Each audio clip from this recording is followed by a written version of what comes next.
Hello and welcome to episode 181 of the Podiatry Business Podcast with myself, Lorcan O'Donnell. The title of today's podcast is Surviving the First 3 Years, 5 Essential Steps to Building a Successful Podiatry Clinic. Now, this podcast comes from a conversation I saw on social media where people talk about the first 3 years being the toughest for clinic owners. And that can be true. It can be true. It certainly was tough when I started because I didn't know what I was doing. And I wanted to do a podcast for those who are up and running, have started their clinic and are finding maybe that it's not providing them with the outcome or the life that they want. Maybe they're on their own. Maybe they've got a part-time associate or whatever. And there's a few common challenges that we see. And they are that people feel overwhelmed. They don't know how to build a business and to learn how to run a business and how to deal with patients and hiring and the uncertainty of growing. And I certainly found that initially. I found when I started my business, the first year and a half was very tough. So the first 6 months I didn't make any money and I was depending on my partner for financial survival, and we weren't long living together at that point, and it was quite difficult. Then she went out with her back and she was unable to make to work for about a year and a half, and it was depending on my business to grow, which it wasn't doing enough, and it was very, very difficult. So what I want to do in this podcast is I want to give you some ideas of how you can make things easier and start to grow a business. So step one is have a clear plan. Now that seems very obvious, but if you're opening your business and you don't have a plan of where it is you want to get to, you don't know what destination you want to get to, it's very difficult then to decide how you're going to get there. Just like if a patient comes into you and that patient has Achilles tendinopathy, whatever, and that patient's goal is to run a marathon. That treatment plan is going to be different to the patient who comes in and says, my goal is simply to be able to walk to the shops pain-free with my grandkids. So you have to figure out what your vision is for your business and what is the goals for your business and for your clinic long term. You got to map out as part of that what your life will look like. Now, I don't mean in 5 years and 10 years. I mean now, in the next 6 months, in the next year, what does a good life look like? And from that then you work backwards and you map out the kind of business you're going to have. What is the services you're going to provide? What is the ideal patient profile that you want to have in your clinic? And you can choose that. You can decide what type of patient you want to treat. I know for me, I prefer to have a patient who is able to afford my prices, who's happy to pay them, and is a pleasant person versus the opposite. You got to set some milestones for growth and you got to review these on a regular basis. What you essentially don't want to be doing is just going in and starting without knowing where you're looking to get to.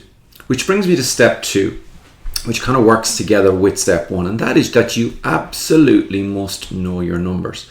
Now everybody says that, but essentially what you need to do is you need to be able to track some key metrics, and you don't need every statistic, but essentially you need a small number. So for me, if I was starting and I was on my own in the clinic and I wanted to scale, I would say, okay, well, what is my turnover or my revenue? How much cash am I actually collecting? Because cash is king. What is my break even? How much do I need to make every single week to make sure I don't make a loss? And that will tell you then how much more do I need to get the profit. You also probably want to be looking at what is your new patient numbers, how many new patients are you getting and where are they coming from, and you want to absolutely be looking at your patient rebooking numbers. So what is your rebooking rate? If you're getting in 100 patients and only 20% of them are rebooking, it's a lot harder to scale that business than it would be if you had an 80% rebooking rate. So simple numbers like that. Think what are the main key numbers you want to have. Use a simple dashboard or spreadsheets to monitor this and make sure you're keeping an eye on cash flow. And what this does is these numbers allow you to make data-driven decisions so that you can avoid financial surprises. Now, one of my clients has a very small clinic, and this is what she wants. She doesn't necessarily want a big clinic, which is absolutely fine. And this client came to me just about 6 weeks ago, and this client was in trouble with the business. And what we did is we did her numbers. We did her profit and loss. And we had a look at the numbers, and we could see where the problems were. And we made some hard decisions for her business. We made those decisions in late December. We enacted them in very early January, and she went from a position in December where she was loss making to a run rate where she would be making 70,000 pounds sterling profit this year. Now, that is only in January. I would expect that number to change. But my point is, because we looked at the numbers, because we were able to figure out the KPIs, we were able to make some decisions. Just like if a patient comes into you and they have a hamstring that is tight and they have a 45 degree angle of flexion versus a 20 degree, well, you're going to do something different. Okay, step 3, once you've got your goals and your numbers, step 3 is start marketing immediately. Now, don't wait for the perfect time. What people say is, oh, I'll just start. I don't have money to invest in marketing. Rubbish. You don't necessarily have to spend any money to do marketing. And I have an entire book on marketing you can get from website Podiatry Patients on Tap. You can download a free copy. And I have a section on how you can do free marketing. There will never be a perfect time to start marketing. And if you start to learn the strategy of marketing and start to implement some good practices from day one, it will have a major difference on your business. Very simple is encouraging word of mouth. So people typically in a startup phase will say, yeah, the only marketing I do is word of mouth. And what they mean by that is, I hope somebody mentions me. Well, actually, you can build systems, and I have podcasts on it. It's in the book on how you can build a system to encourage people and make sure that you're in control of the word of mouth. And word of mouth is very, very powerful. And it is how the majority of small clinics start off. And I'm not discouraging it. So don't wait for a perfect time. Start marketing. Start building your online presence. Make sure your website, because you're going to have some website, is a website that is direct response, information marketing type website. Make sure you're doing something on your social media. Make sure you're doing something in your Google My Business. All free. Make sure you're collecting reviews. Lots of simple things there that you can do, but begin marketing from day one. If you want to know more about that, go and look at the episodes I've done on the podcast, or like I said, go and download a copy of my book. You can get a PDF copy off the website, or you can buy a paper copy from Amazon. Step 4, make sure you build the right team early. Now, what a lot of clinics do is they hire too soon, and they like to think that they're in business. But if your numbers are done correctly, you will know when it is the right time to hire. So typically what I would tend to say to my staff, or my clients I should say, is the time to hire would be when you, so if it's another podiatrist, it's when your diary is pretty much, at maximum capacity, which is typically about 90%, because you can never be 100% full. And it's doing that for about 3 months in a row. And then lastly, you need to make sure that you can afford their wage. Now, what I would say is you want to be able to pay them for the first 3 months. And if after 3 months they're not working out, well, they're not likely to work out, and you need to make that change. So to afford the first 3 months, you need to have at least half of that money, so 6 weeks of that money in cash, so that you're not putting yourself under strain. Because I'm making the assumption that even the worst staff member can surely come up with half of their own wage over the first 3 months. But when you're hiring, don't just hire anybody who walks in. Hire for attitude or for character, and you can train them up. You can train for the skill.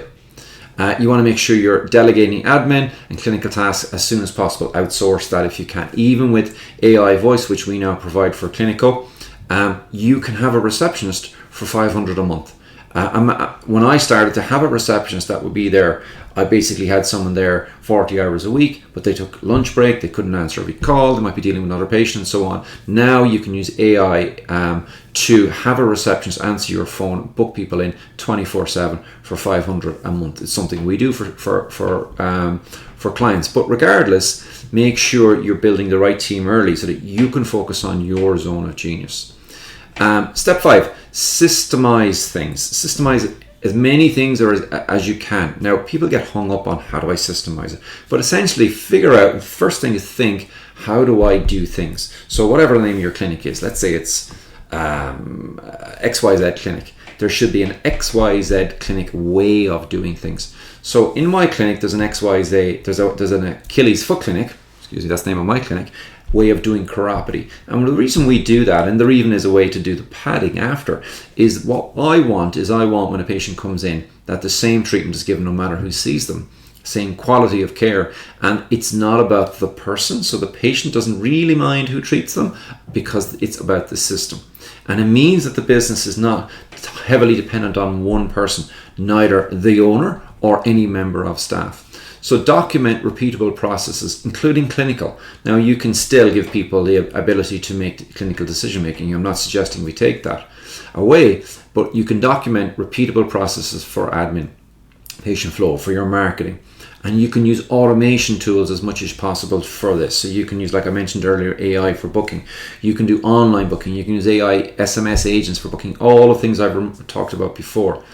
And what this does is it allows you to build a business that is not dependent on you, the owner. Because typically what will happen is when you're 2 or 3 years in, everything has to run through you and you are tied to the business. Systemizing the business means that you're not tied to the business. You can spend more time working on the business, building the business, so that you end up with a more sustainable business that gives you the better quality of life. And I'm not suggesting that it has to be a business that is €1 million or £1 million. It might be a smaller business like that lady I mentioned earlier on, which is perfectly fine.